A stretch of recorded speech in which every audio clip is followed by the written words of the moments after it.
vamos a hablar hoy es el mindfulness. El equipo está conformado por Marta Lorena Arias, Jaime Ernesto Bernal, Lady Rojas y Ana Cristina Taborda. La terapia cognitivo-conductual con mindfulness integrado es un enfoque-terapéutico sistema que integra la meditación mindfulness con elementos centrales de métodos cognitivos y conductuales, con el fin de enseñar a los pacientes a interiorizar la atención para regular las emociones y la atención y a externalizar esas habilidades a los contextos en los que su discapacidad se inicia o se mantiene. Implica prestar atención a cada situación que experimentamos en el momento presente, tanto en el cuerpo como en la mente, con una actitud no crítica, no reactiva y de aceptación.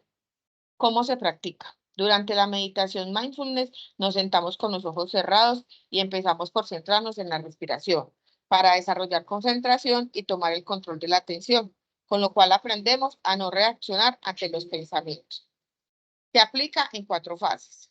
La primera es la fase personal. En esta primera fase se enseña la práctica de la meditación mindfulness para interiorizar la atención de una manera que promueve niveles profundos de conciencia y aceptación de la experiencia. Se aprende a regular la atención y las emociones. Luego sigue la fase de exposición, que es la fase 2, es la primera fase de externalización. Se presenta primero con visualizaciones y después en vivo. Se disminuye la evitación y aumenta la confianza en uno mismo. Se aprende a disminuir la reactividad ante situaciones externas. Sigue la fase interpersonal, es la fase 3, requiere externalizar aún más la atención hacia los demás, donde tenemos de forma experimental la forma de comunicarse con los demás. Se aprende a impedir nuestra relación ante la reactividad de las demás personas. Continuamos con la fase empática, que es la fase 4, donde se enseñan las habilidades empáticas basadas en la experiencia física del momento presente. Se aprende a sentirnos conectados con nosotros mismos y con los demás.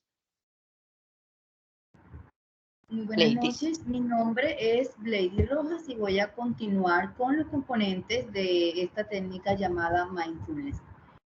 Como primero tenemos la atención al momento presente, que este consta en centrarse en el momento presente, en lugar pues de estar pendiente al pasado, como son las rumiaciones más específicamente, o del futuro, que habla pues de las expectativas, de los deseos, de los temores.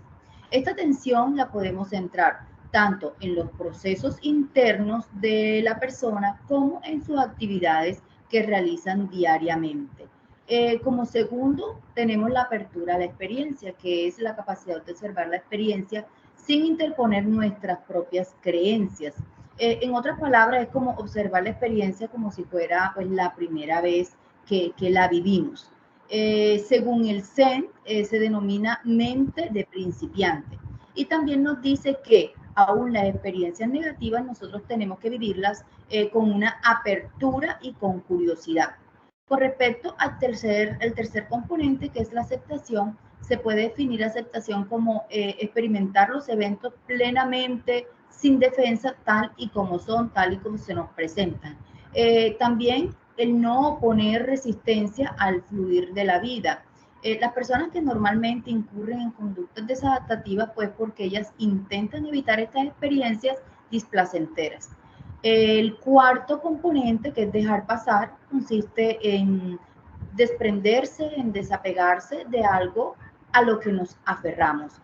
Una de las características pues, de nuestro yo es procurar atesorar cosas, relaciones, dinero, todo lo que podamos atesorar. Eso es propio de nosotros como seres humanos. Y bueno, se cree erróneamente que entre más tenemos, que entre más controlemos, que entre más se consigo, pues más felices vamos a ser.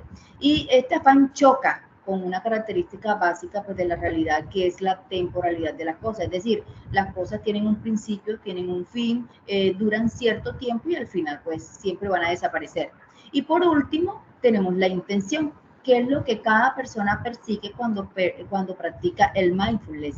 Esto pues podría sonar un poco contradictorio porque de hecho dentro de la técnica o cuando se está meditando, se debe tratar de conseguir ningún propósito, ¿verdad? Pero sin embargo, para iniciar esta técnica tenemos que tener esa intención y ese propósito. Muchísimas gracias.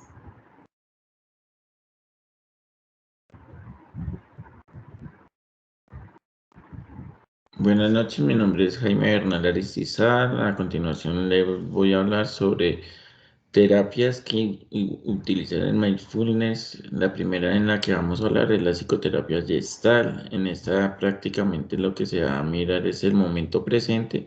Lo que va a buscar es trabajar con el paciente y lograr el pensamiento del aquí y el ahora mediante la técnica de mindfulness. El segundo es la terapia conductual dialéctica, la cual lo que busca es entrenar las habilidades para poder superar los trastornos límites de personalidad y que les ayuden a identificar sus pensamientos y el foco en el cual le está generando el problema. La tercera es terapia de aceptación y compromiso, en la cual lo que se busca es trabajar la función cognitiva de sus pensamientos, identificándolos mediante la meditación. La terapia breve relacional, aquí prácticamente se va a hablar sobre, digamos, las rupturas de las alianzas terapéuticas que se tienen con la persona o el paciente. La otra es la reducción del estrés. Aquí prácticamente se va a manejar de manera, puede ser individual o grupal, con las enfermedades crónicas de alto nivel de estrés, generando una meditación y buscando cuál es el foco de ese estrés que le está generando. La última es la terapia cognitiva basada en mindfulness. Aquí prácticamente lo que se busca es unas técnicas cognitivas que buscan que no recaigan los pacientes en su síntoma depresivo.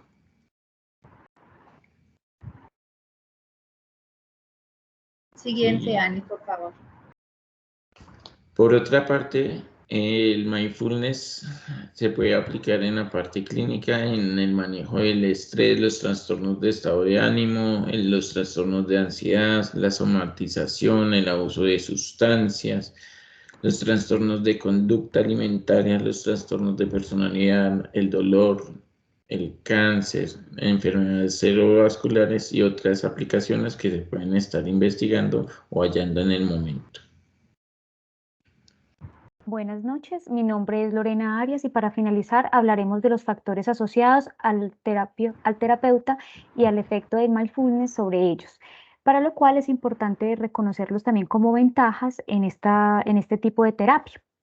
Tenemos la empatía. Según Daniel Siegel, él propone que el desarrollo de la empatía ayuda al cerebro a integrar varias modalidades que permiten relaciones interpersonales sanas. Teniendo en cuenta esto, hay que hacer claridad que no existe duda de la importancia de desarrollar y aumentar nuestra capacidad de compasión a través de la empatía. Es por lo anterior que la empatía es uno de los factores más importantes que dan lugar al éxito de la terapia, ya que los pacientes por lo general valoran la empatía del terapeuta como algo muy importante en esta técnica utilizada. Con relación a la compasión, en la técnica de mindfulness, esta ayuda a desarrollar la compasión por uno mismo y por los demás, impidiendo que se recaiga, que no se juzgue, aprendiendo a sentirnos más conectados con nosotros mismos y, como lo decía, con las demás personas. Así es que Anthony Lutz y sus colegas establecen que la emoción positiva y los estados mentales, como la compasión y la benevolencia, pueden aprenderse con la práctica regular de esta meditación. Frente a las habilidades de consejería, en la práctica de la meditación desarrollada, se observa como la habilidad de interiorizar e incrementar la autoconciencia, realizándose a través de una introspección, dotando pues a los pacientes de un mayor sentido de autocontrol y una autoeficacia a la hora de manejar los pensamientos. Frente al manejo del control y del estrés y la ansiedad, la meditación mindfulness produce una neuroplasticidad en zonas del cortés que están asociadas con la conciencia de uno mismo y la autorregulación de las emociones. Esto es algo que promueve la transferencia de imparcialidad y tranquilidad frente a las situaciones cotidianas que se permiten pues que experimentar en sensaciones físicas y ayuda a que se detecten pues las señales tempranas de malestar. Esto ayudará a que se tenga una mayor resistencia a las habilidades y desarrolle mejores habilidades y afrontamiento ante los agentes de estrés comunes. Entre otros beneficios encontramos la capacidad de distinguir sus propias experiencias, de que el paciente mejore con claridad el trabajo con el terapeuta, incrementando la paciencia, la intencionalidad y la conciencia corporal. Buenas noches, gracias.